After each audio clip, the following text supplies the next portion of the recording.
Hey guys, if this was your last moment to live, would you be happy with what you've accomplished so far? Right now it is 12:12, and if you guys can see that, 12:12 on 12/12/12. And so I wanted to make a video talking about some of the things that I have to think about in my life and that question too. I had to think to myself, have I really set out and accomplished what I wanted to in my life so far with all the opportunities and everything that's been open to me? And I think the honest answer is no.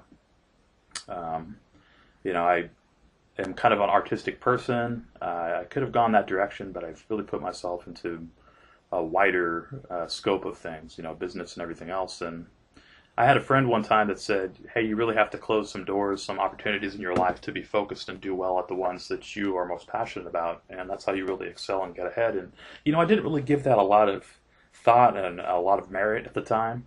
But as I'm getting a little older here, I see what he was saying. I see that we can't try to do everything out there. We can't try to please everybody. And just pick the things you really love in life, the things you're passionate about, and live life for joy. Don't live life for the monetary value of it. It's kind of what I'm seeing more and more to be the case. So I think I'm gonna do that. I think I'm gonna close some doors in my life, and I think I'm gonna get into things I'm more passionate about, like making videos and whatnot. Really love doing themed videos. Like I had a poker show and a couple camera review shows and stuff like that I kind of played around with. But there might be some other niches out there I fit into and things I really love, and I think I want to go that direction. So I hope you guys think a little bit about that. I've been wanting to do some videos for a while, so I thought, hey, this is a good opportunity to bring up some of those topics.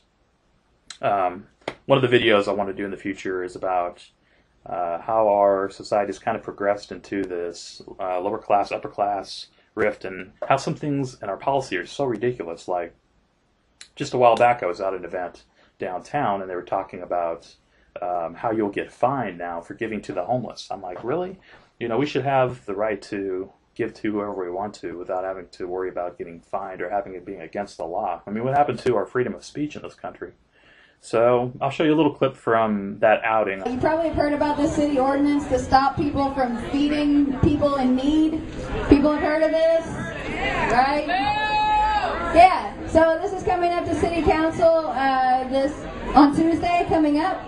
And all you got to do if you want to tell the city what you think about this ordinance is sign up with the city secretary and go speak on Tuesday. And last 2 weeks ago we had about 40 people who went up there to say that it's an expression of their free being, that they want to be able to give to people in need without having to register and use a licensed kitchen and get a permit from the city. Right?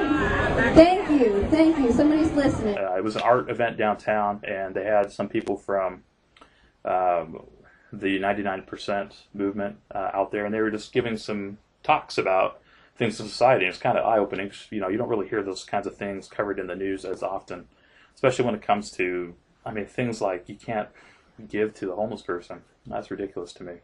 So I have that. I remember thinking when I was a kid, I wonder what life will be like when I get into my 30s. I remember distinctly being outside in our field in Oregon, kind of out by, we had a greenhouse in the backyard, and I just go out there and play in the forest. And I remember one day just kind of thinking, hey, I wonder what life's going to be like when I turn 30 or 25 or 34. That's what I am right now, and I just couldn't imagine where I would be. And I remember just kind of thinking, like, if I was to look back from that point to that moment where I was thinking, like, what will life be in the future? What kind of person will I be, and how will I perceive myself back at that moment in time? So, I don't know. I wish some things had gone differently. Of course, I think everybody can say that. But all you can really do is the best with what you have right now.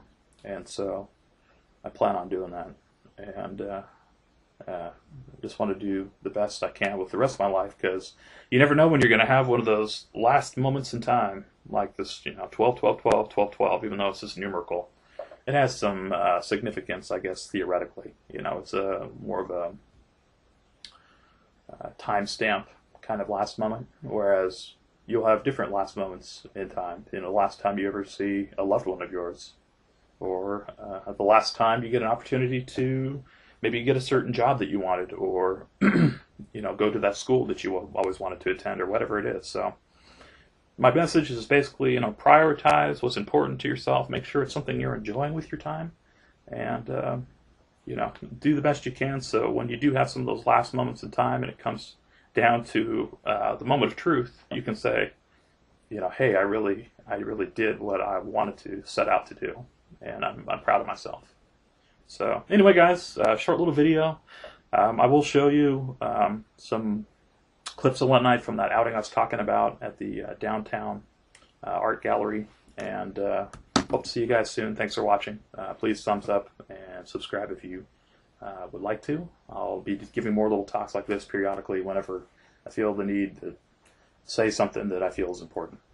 Out here in this audience are people who have hopes and dreams and aspirations that are related to freedom, liberty, and equality.